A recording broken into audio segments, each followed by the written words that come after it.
Hello जी दोस्तों, मैं Rahul Singh Rahul wifi study में आप सभी लोगों का बहुत बहुत स्वागत और अभिनंदन करता हूं।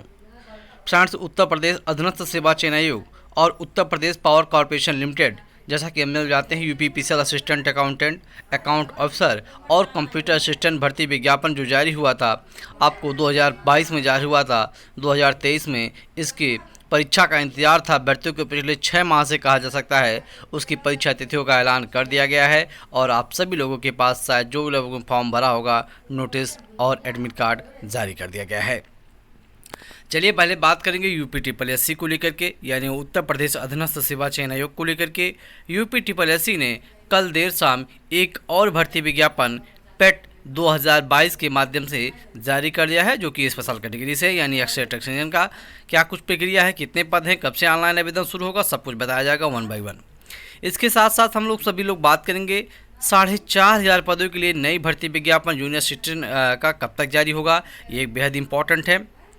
इसके साथ साथ ओवर एज हो चुके कृषि प्रविधिक भर्ती से जुड़ी हुई मामला, क्योंकि कृषि प्रविधिक की पहली भर्ती जो करता था वो उत्तर प्रदेश लोक सेवा आयोग प्रयागराज करता था, लेकिन आपने देखा होगा पिछले दो या एक भर्तियां जो भी हुई हैं वो अब यूपी ट्रिपल एससी करा रहा है। तो अब 2013 की कुछ भर्ती को लेकर के मामला है और वैसे उस भर्ती से जुड़े अभ्यर्थी जो कि अब यूपी ट्रिपल एससी को, क्योंकि यूपी ट्रिपल एससी के पास लगभग 3,500 पदों के लिए एक नया अध्याचन कृषि प्रविधिक के पदों के लिए आ चुका है और उसमें सम्मिलित करने को लेकर के, क्योंकि उनको पेट देने से, उनका पेट से कोई मतलब नहीं होगा, उनको सीधे आवेदन का मौका मिलेगा। इसके संबंध में बात करेंगे, लेकिन उससे पहले चैनल पर नए चैनल को जरूर सब्सक्राइब कर लें, साथ बेल आइकॉन की घंटी प्रेस कर लें, ताकि उत्तर प्रदेश से जुड़ी हुई प्रत्येक को महत्वपूर्ण खबर जो आपके लिए जरूरी हो, उपयोगी हो, आप तक आपके मोबाइल हैंडसेट पर राहुल वाईफाई स्टाइल के माध्यम से पहुंचाया जा सके। तो चलिए फ्रेंड्स, पहले बात करते हैं यूपी ट्रिपल एससी को लेकर के। तो हम लोग देख सकते हैं यूपी ट्रिपल एससी की तरफ से कल विज्ञापन संख्या 2 परीक्षा 2023 एक्स-रे टेक्नीशियन समान चयन मुख्य परीक्षा पर आधारित पेट पर आधारित ये भर्ती विज्ञापन जारी किया है। हम सभी लोग पूरी नोटिस रीड कर लेते हैं, देख लेते हैं आखिरकार क्या क्या इन्फॉर्मेशन यूपी ट्रिपल एससी की तरफ से एक्स-रे टेक्नीशियन भर्ती को लेकर के जारी किया गया है। ये बेहद इंपॉर्टेंट है। तो लगभग 300 कुछ पदों के लिए भर्ती विज्ञापन जारी किया गया है आयोग की तरफ से। देखते हैं पूरा यहाँ से। तो देख सकते हैं पूरे 22 पेजों का ये विज्ञापन जारी हुआ है और विज्ञापन जो कि कल जारी हुआ है, ऑनलाइन आवेदन की तिथि जो है वो 15 जून से है। क्या है, 15 जून से लेकर के 5 जुलाई तक, यानी पूरे 20 दिन का मौका दिया गया है ना। आप यहाँ से देख सकते हैं महानिदेशक चिकित्सा एवं स्वास्थ्य सेवाएं स्वास्थ्य भवन लखनऊ के नियंत्रणाधीन एक्स-रे टेक्नीशियन के कुल रिक्त 382 पदों पर चयनित भारत के नागरिकों से ऑनलाइन आवेदन आमंत्रित किए जाते हैं। एक्स-रे टेक्नीशियन मुख्य परीक्षा यानी प्रारंभिक अर्हता परीक्षा हेतु अभ्यर्थियों की शॉर्ट लिस्टिंग उनके प्रारंभिक अर्हता परीक्षा 2022 के स्कोर के आधार पर ही की जाएगी। तो जो भी अभ्यर्थी रहे होंगे, अब इस आपकी क्वालिफिकेशन क्या होना चाहिए, ये बेहद इंपॉर्टेंट है और आप सभी लोग यहाँ से देख सकते हैं। जो भी है नीचे हस्ताक्षर तो प्रक्रिया आपकी है ही, लेकिन जो फीस की बात है वही 25 रुपया फीस है, सभी जैसे भर्ती विज्ञापन के लिए है। और आपको यहाँ से मैं दिखाना चाहता हूँ, और जो पदों का जो विवरण है आप यहाँ से देख सकते हैं। पद नाम एक्स-रे टेक्नीशियन समान चयन, जो कि 382 पदों में 153 पद जनरल कैटेगरी के लिए, 80 एससी कैटेगरी के लिए, अनुसूचित जनजाति के लिए 8 पद रखा गया है, ओबीसी वर्ग के लिए 103 पद रखा गया है। वहीं ईडब्ल्यूएस के लिए 38, यानी टोटल 382 पदों के लिए ये अस्थायी प्रकृति की भर्ती है, ना कि अस्थायी। तो टोटल 382 पदों का विवरण इस प्रकार से है कि किस कैटेगरी में कितनी भर्तियां हैं, पूरा विवरण आप सभी लोगों ने देखा। और जो पे बैंड आपका 9300 से 34,800 है, और आप देख सकते हैं जो आपकी ग्रेड पे रखी गई है वो 4200 ग्रेड पे, यानी 40 से 45,000 सैलरी आपकी स्टार्टिंग हो जाएगी। ये आपको देखना है, ज़रूरी चीज़ है। और क्षेत्रीय आरक्षण के अंतर्गत बात किया जाए तो 7 जो है स्वतंत्रता संग्राम सेनानी के आश्रित, और आपका जो है बधिर और श्रवण शक्ति में हरास वाले 8। इसके साथ साथ हम महिला के देखते हैं, महिला कैंडिडेट के लिए 76 पद, भूतपूर्व सैनिक के लिए 19 पद, है ना। और यहाँ से हम सभी लोग देख सकते हैं जो शैक्षिक योग्यता रखी गई है, ये बेहद इंपॉर्टेंट है। अनिवार्य शैक्षिक योग्यता उत्तर प्रदेश एक्स-रे विधिक सेवा नियमावली 1986 के नियम 8 के अनुसार सेवा में पदों पर भर्ती के लिए अभ्यर्थी के पास उत्तर प्रदेश राज्य चिकित्सा संकाय का एक्स-रे में डिप्लोमा या उस संकाय उसके समकक्ष मान्यता प्राप्त कोई अन्य अर्हता होनी चाहिए। जो आपकी अधिमानी है अर्थ आप देख सकते हैं 9 के अनुसार अन्य बातों के समान होने पर सीधी भर्ती मामले में ऐसे अभ्यर्थियों को अधिमान दिया जाएगा जिनके पास प्रादेशिक सेना में न्यूनतम 2 वर्ष की अवधि तक की सेवा की हो या फिर राष्ट्रीय कैडेट कोर का वीर प्रमाण पत्र प्राप्त किया गया हो। और आयु की अगर बात कर लें तो आयु आपकी 1 जुलाई यानी 1 जुलाई 2023 को 18 वर्ष हो कम से कम, और अधिक से अधिक 40 वर्ष होनी चाहिए, उस 40 वर्ष तक होनी चाहिए, उससे ज़्यादा नहीं होनी चाहिए। चयन का आधार आपका जो रखा गया है केवल लिखित परीक्षा, जो आपकी मुख्य परीक्षा होगी उसी परीक्षा के आधार पर आप सभी लोगों का चयन किया जाएगा।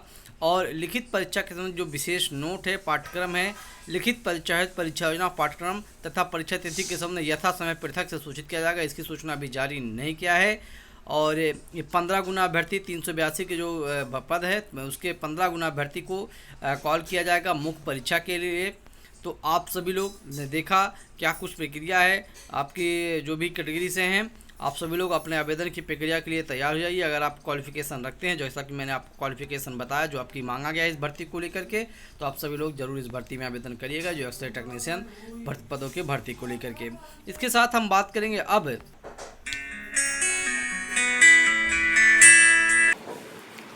तो हम सभी लोग देख सकते हैं कि 4,500 पदों के लिए जो जूनियर असिस्टेंट का भर्ती विज्ञापन है वो भी बहुत जल्द आपके वेबसाइट पर देखने को मिलने वाला है।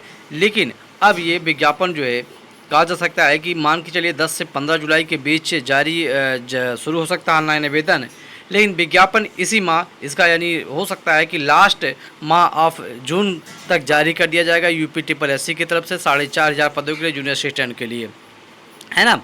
जूनियर असिस्टेंट का नया जो पाठ्यक्रम है परीक्षा योजना है वो जारी कर दिया गया, आपने देखा भी होगा, और उसी के तहत अब भर्ती परीक्षा आपकी कराई जाएगी। इसके साथ साथ क्या कुछ मामला है ओवर एज अभ्यर्थियों को लेकर कृषि प्रविधि को लेकर के हम सभी लोग देखते हैं। यहाँ से देख सकते हैं अभ्यर्थियों ने कल UPSSC पर यानी प्रयागराज उत्तर प्रदेश लोक सेवा आयोग पर जो है धरना दिया था, और वहाँ पर जो बात निकल के आई है, जो आश्वस्त किया गया है अभ्यर्थियों को आयोग की तरफ से, आप देखते हैं 10 दिनों में दूर होगी भर्ती की बाधा, भेज दिया जाएगा डाटा। UPSSC ने धरना देने पहुंचे ओवर एज हो चुके अभ्यर्थियों को किया आश्वस्त। उत्तर प्रदेश लोक सेवा आयोग यानी UPSSC कृषि प्रविधिक सहायक भर्ती 2013 में शामिल होने के बाद ओवर एज हो चुके 906 अभ्यर्थियों की डाटा 10 दिनों के भीतर उत्तर प्रदेश अधीनस्थ सेवा चयन आयोग यानी UPSSC को प्रेषित कर देगा। बृहस्पतिवार को आयोग में धरना देने पहुंचे अभ्यर्थियों को UPSSC की ओर से आश्वासन दिया गया है। UPSSC कृषि प्रविधिक सहायक के 3,466 पदों भर्ती के लिए विज्ञापन तैयार कर चुका है, लेकिन UPSSC से 906 अभ्यर्थियों को डाटा प्राप्त न होने के कारण विज्ञापन जारी अभी नहीं कर पा रहा है। दरअसल कृषि प्रविधिक सहायक भर्ती 2013 में त्रिस्तरीय आरक्षण का विवाद कोर्ट में गया था और हाई कोर्ट ने भर्ती निरस्त कर दी थी, लेकिन सुप्रीम कोर्ट ने हाई कोर्ट के आदेश पर रोक लगाते हुए भर्ती को हरी झंडी दे दी थी। साथ ही भर्ती में शामिल 906 अभ्यर्थियों को बाहर कर दिया था। ये भर्ती 2013 की भर्ती के बाद ओवर एज हो गए थे, सो उन्होंने आयु सीमा में छूट देने या अगली भर्ती में शामिल होने की मांग की थी, और सुप्रीम कोर्ट ने सितंबर 2019 में आदेश दिया कि 906 अभ्यर्थियों को कृषि प्रविधि की अगली भर्ती में शामिल किया जाए। ये मामला है आपका। पहले यह भर्ती UPSSC के जरिए होता था, लेकिन अब UPSSC के पास ये भर्ती की भी जिम्मेदारी है, और UPSSC के पास 2013 का डेटा उपलब्ध है, जिसमें से 906 भर्ती जो ओवर एज हो चुके हैं उनका डेटा UPSSC को भेजा जाएगा, और जैसे डेटा भेजा जाएगा आपको 3,000 यानी जो मैंने आपको बताया कि 3,500 पदों के लिए लगभग विज्ञापन UPSSC कृषि प्रविधिक सहायक के पदों के लिए जारी कर दिया जाएगा। आप देखते हैं UPSSC को 3 रिमाइंडर भेजे जा चुके थे कृषि निदेशालय की तरफ से, और डेटा भेजे जाने की मांग को लेकर के कल अभ्यर्थी सुबह 10:30 बजे से ही आयोग के गेट नंबर 3 पर धरने पर बैठ गए थे। विशेष रूप से आशुतोष त्रिपाठी, ब्रजेंद्र पांडे, अमित शुक्ला और अभिनव मिश्रा से वार्ता के लिए बुलाया गया, और उन्हें आश्वस्त किया गया कि 10 दिनों के भीतर डेटा भेज दिया जाएगा। एक अच्छी बात है, और UPSSC जिस रूप से सोचना चाहिए उसका प्रारूप 29 मई 2023 को UPSSC को भी भेज चुका था। तो यानी 10 दिनों के भीतर UPSSC को भेज दी जाएगी सूचना 906 अभ्यर्थियों की, और बहुत जल्द कृषि प्रविधि का भी नया भर्ती विज्ञापन UPSSC की वेबसाइट पर देखने को मिलने वाला है। तो एक बड़ी खबर, इंपॉर्टेंट खबर थी। इसके साथ साथ हम सभी लोग बात करेंगे उत्तर प्रदेश कॉरपोरेशन लिमिटेड यानी असिस्टेंट अकाउंटेंट की 186 पद, कंप्यूटर असिस्टेंट के जो भी लगभग 13 पदों के लिए और अकाउंट अफसर के लिए पदों के लिए जो भर्ती विज्ञापन थे उनके एग्जामिनेशन की तारीखों का ऐलान कर दिया गया है Uttar Pradesh power corporation limited की तरफ से। ये भर्ती परीक्षा आपकी संभवतः 22 तारीख से स्टार्ट है और आप सभी लोगों का जो सेंटर चाहे कानपुर हो, मेरठ हो, आगरा हो, गोरखपुर हो, लखनऊ हो, इसकी सूचना आपके ऑफिशियली जो अपने मोबाइल नंबर दिया होगा, मेल आईडी दी होगी, उस पर सूचना पहुँच रही होगी। और सबसे बड़ी चीज़ ये कि आपका एडमिट कार्ड जो है अपलोड कर दिया गया है। आप सभी लोग अपना एडमिट कार्ड डाउनलोड कर सकते हैं अगर इस भर्ती से जुड़े हुए हैं। तो ये कुछ इंपॉर्टेंट खबरें आप तक राहुल वाईफाई चैनल के माध्यम से पहुंचाई गई हैं। फ्रेंड्स, खबर इन्फॉर्मेटिव महसूस हो तो प्लीज़ वीडियो को लाइक करें और वीडियो को जरूर शेयर करिए। मिलते हैं नेक्स्ट वीडियो में नेक्स्ट अपडेट के साथ, तब तक के लिए धन्यवाद, नमस्कार।